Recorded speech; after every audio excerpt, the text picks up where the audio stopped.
Malaysia பினாங்கில் இருக்கிற பாம்பு கோவிலுக்கு தான் வந்திருக்கிறேன். பாம்பு கோயில்னவே ஏதோ ஒரு சிலை வச்சு பாலாபிஷேகம் பண்ணி பூஜை பண்ணுவாங்கன்னு நினைக்காதீங்க.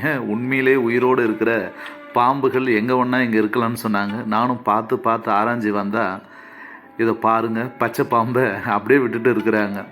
எகிரி கடிச்சிச்சுன்னா என்ன ஆகுனே தெரியாது, ரொம்ப விஷமான நாகம் அப்படின்னு சொல்கிறாங்க. இதை பார்த்தீங்கன்னா தெரியும், அங்கங்கே பாம்புகளை அப்படியே உயிரோடு வச்சுட்டு இருக்கிறாங்க. இந்த மரத்தில் கூட பாருங்கள், பச்சை பாம்பு அப்படியே பார்த்துட்டே இருக்குது.